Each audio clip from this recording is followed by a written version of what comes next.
Salam sejahtera, berjumpa kembali bersama dengan saya, Pendeta Denny Lumempo, dalam acara PAS, Pancaran Air Sorgawi, acara yang benar-benar pas bagi kita semuanya. Saudara, hari ini firman Tuhan berbicara mengenai cara meningkatkan imunitas tubuh. Saudara, kita semua tahu, sampai hari ini belum diketemukan obat yang tepat untuk menyembuhkan pasien yang positif terkena virus COVID-19. Para ahli sedang berusaha menemukan obat itu. Vaksin sedang diuji coba, dan kalau nanti sudah diketemukan akan diproduksi massal. Dan kita masih belum tahu kapan hal itu akan terjadi. Untuk menghadapi situasi-situasi sekarang ini, maka kata kuncinya ada pada kekebalan tubuh. Kata kuncinya ada pada imunitas tubuh. Dan kita bersyukur firman Tuhan jawaban bagi kita semua. Firman Tuhan memberitahu cara meningkatkan imunitas tubuh. Mari kita mau datang kepada cara yang pertama. Cara yang pertama berdasarkan firman Tuhan ada di dalam surat 1 Timotius pasal 4 ayat yang ke-8. Firman Tuhan berkata, latihan badani terbatas gunanya, tetapi ibadah besar gunanya. Saudara, Rasul Paulus sedang membandingkan antara latihan badani atau olahraga dengan ibadah. Memang betul ibadah jauh lebih besar manfaatnya. Tetapi meskipun terbatas manfaatnya, latihan badani tetap ada manfaatnya. Latihan badani tetap ada gunanya, ada khasiatnya. Dan kalau kita sudah tahu bahwa ternyata latihan badani ini itu ada khasiatnya, mari kita mau praktekkan, mari kita melakukan. Rasul Paulus seringkali menggunakan analogi olahraga ketika dia menyampaikan pesan kebenaran. Paulus pernah berkata, dalam gelanggang pertandingan semua olahragawan turut berlari. Larilah begitu rupa supaya bisa mendapatkan medali. Paulus juga pernah berkata, aku bukanlah petinju yang sembarangan memukul. Jadi saudara, firman Tuhan banyak menggunakan analogi olahraga, berarti firman Tuhan menaruh perhatian kepada yang namanya olahraga. Kita mau praktekkan satu hari 20 sampai 30 menit. Berolahragalah yang sesuai dengan kemampuan kita. Berolahragalah yang sesuai dengan keadaan sekitar kita. Kita mungkin tidak harus bersusah payah dan mengeluarkan uang banyak untuk menyewa tempat-tempat olahraga. Manfaatkan alam sekitar, manfaatkan tempat-tempat sekitar untuk kita bisa berolahraga. Jadi saudara yang terkasih dalam Tuhan, itulah cara pertama. Kita mau praktekkan dan terus kita mau praktekkan. Cara yang kedua, supaya imunitas tubuh kita meningkat, konsumsi air putih, sayur, dan buah. Saya teringat cerita dalam kitab Nabi Daniel, pasal 1 ayat 11-15. Daniel bersama dengan ketiga rekannya mengkonsumsi air dan sayur. Lalu didapati mereka jauh lebih sehat, mereka lebih gemuk daripada orang-orang yang ada di kerajaan Babilonia. Jadi, air dan sayur bermanfaat untuk menyehatkan tubuh menurut kitab Daniel. Lalu kita datang kepada surat 1 Timotius 5 ayat 23. Rasul Paulus berkata kepada Timotius, tambahkan anggur sedikit, jangan hanya air putih saja, nanti tubuhmu lemah, nanti pencernaanmu terganggu. Tambahkan anggur sedikit. Anggur mewakili buah-buahan. Kenapa hanya boleh dikonsumsi sedikit? Karena anggur yang dimaksud adalah hasil fermentasi. Kalau dikonsumsi banyak bisa menyebabkan orang mabuk. Tetapi buah-buahan yang bukan hasil fermentasi, silakan saudara konsumsi dalam jumlah yang lebih banyak. Jadi saudara yang terkasih dalam Tuhan, kalau boleh saya gabung kitab Nabi Daniel dan juga surat 1 Timotius, firman Tuhan merekomendasikan air, sayur, dan buah harus dikonsumsi agar tubuh kita sehat. Boleh gak kita mengkonsumsi roti, daging, nasi? Boleh. Karena firman Tuhan dalam kisah Elia memberitahu Elia dipelihara oleh Tuhan dengan roti dan daging yang dibawa oleh burung gagak. Jadi saudara yang terkasih dalam Tuhan, silahkan mengkonsumsi roti, nasi, daging. Tetapi yang mendapatkan rekomendasi oleh Alkitab dan dapat meningkatkan imun tubuh, membuat tubuh sehat, membuat tubuh kuat, membuat pencernaan baik adalah air, sayur, dan buah.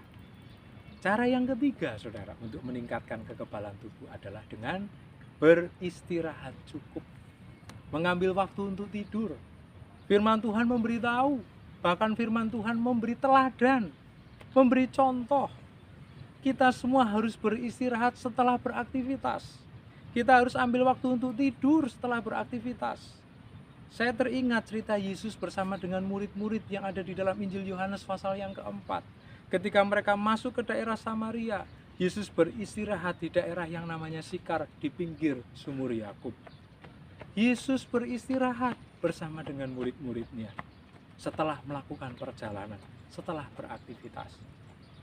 Yesus pernah berada di perahu bersama dengan murid-murid, dan dalam kemanusiaan dia membutuhkan tidur, dia membutuhkan istirahat. Dia tertidur dan memang sengaja dia tidur. Kenapa saudara? Karena dalam kemanusiaannya dia butuh istirahat. Jangan forsir tenaga kita. Ambil waktu untuk istirahat, ambil waktu untuk tidur supaya terrecovery kembali, pulih kembali, segar kembali, kuat kembali tubuh kita, dan itu bisa meningkatkan imun tubuh. Ambil istirahat yang cukup. Cara yang keempat, saudara, berdasarkan firman Tuhan, milikilah hati yang gembira. Amsal 17 ayat yang ke-22 memberitahu bahwa jiwa yang penuh dengan kegembiraan akan membuat tubuh kita sehat. Bahkan merupakan obat yang manjur untuk mengobati segala macam penyakit. Penelitian memberitahu bahwa orang-orang yang sakit 50% disebabkan oleh stres, disebabkan oleh jiwa yang tertekan. Oleh karena itu jangan sampai jiwa kita tertekan. Jangan sampai pikiran-pikiran kita terus memikirkan hal yang negatif. Kesedihan menguasai hati kita, sakit hati, kejengkelan, kemarahan menguasai hati kita. Dan itu justru akan menurunkan kekebalan tubuh. Itulah cara yang keempat, dan jangan kita abaikan cara ini. Dunia menawarkan hiburan, menawarkan tempat wisata, supaya orang-orang yang datang ke situ segar kembali jiwanya. Dunia mengakui bahwa jiwa yang segar, hati yang gembira, itu bisa membuat tubuh menjadi sehat. Tetapi jauh sebelumnya, Salomo memberitahu bahwa ternyata hati yang gembira itu adalah obat yang manjur, meningkatkan kekebalan tubuh. Bersukacitalah senantiasa dan tetap bersukacita. Cara yang kelima, yang terakhir, saudara, menurut Alkitab, supaya imun tubuh kita meningkat adalah dengan beribadah. Firman Tuhan sudah saya singgung tadi, 1 Timotius pasal 4 ayat yang ke-8. Latihan badani terbatas gunanya, tetapi ibadah itu besar gunanya karena mengandung janji. Jadi alasan yang pertama mengapa ibadah itu bisa meningkatkan kekebalan tubuh, karena ibadah mengandung janji. Dan kalau saya kaitkan dalam Keluaran pasal 23 ayat 25, firman Tuhan berkata, haruslah kamu beribadah, maka Tuhan akan memberkati air, roti, dan segala penyakit dilalukan. Itulah salah satu janji. Ketika saya dan saudara beribadah, maka Tuhan akan melalukan segala penyakit. Jadi jangan lupa, rajin-rajinlah beribadah. Karena di dalam ibadah ada janji. Dan yang janji adalah Tuhan. Tidak mungkin diingkari. Tuhan pasti mewujudkan janjinya bagi kita yang rajin beribadah. Dalam situasi yang seperti ini jangan kendor beribadah. Kita sedang beribadah di keluarga-keluarga, di rumah-rumah, ibadah secara online, ibadah secara live streaming. Tetap kita lakukan dengan semangat. Dan tetap ada janji dalam ibadah berbagai metode tersebut. Jadi saudara yang terkasih dalam Tuhan, kita sudah tahu kenapa ibadah itu bisa meningkatkan imun tubuh. Karena ada janji. Kalau boleh saya tambahkan, alasan yang kedua, kenapa ibadah itu bisa meningkatkan imun tubuh? Karena kita sedang bersekutu dengan Sang Pencipta kita. Kita sedang bersekutu dengan Tuhan yang menenun, yang merekam kita. Saudara boleh lihat dalam Mazmur 139 ayat 13-18. Firman Tuhan berkata, dialah yang menenun saya, dialah yang merekam saya. Jadi saudara yang terkasih dalam Tuhan, kita manusia adalah ciptaannya. Ketika dia merekam kita, menenun kita, ketika dia menciptakan saya dan saudara, termasuk dialah yang menciptakan kekebalan tubuh kita, termasuk dialah yang menciptakan imun tubuh kita. Maka ketika kita beribadah, kita memuliakan Tuhan, kita menjalin hubungan dengan Sang Pencipta, maka yakinlah ketika dia lihat imun kita sedang turun, imun kita dalam keadaan yang tidak baik, maka Sang Pencipta secara supranatural kita imani bahwa dia akan turun tangan, dia akan campur tangan, dia dengar doa-doa kita, dia hargai ibadah kita. Kita sedang menjalin komunikasi dengan Sang Pencipta kita, dia pasti campur tangan untuk meningkatkan imunitas tubuh kita.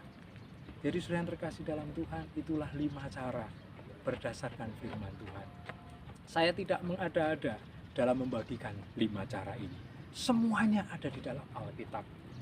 Baik olahraga, mengkonsumsi air, sayur, dan buah, istirahat yang cukup, hati yang gembira, dan beribadah, semua ada di dalam firman Tuhan. Yang perlu kita tindak lanjuti adalah mari kita mau praktekkan. Kalau kita baru mempraktekkan 1 poin, 2 poin, dan belum kelima-limanya, hari ini kita mau praktekkan kelima-limanya, supaya kita maksimal menikmati manfaat dari firman Tuhan. Demikianlah firman Tuhan yang dapat saya bagikan. Apabila ada di antara saudara yang merasa terberkati, saudara bisa like, subscribe, dan juga share sebanyak-banyaknya. Dan bagi saudara mungkin yang ingin meninggalkan pesan, pendapat, atau mungkin pertanyaan, saudara bisa tulis di kolom komentar. Sampai jumpa kembali dalam acara Pancaran Air Sorgawi minggu depan.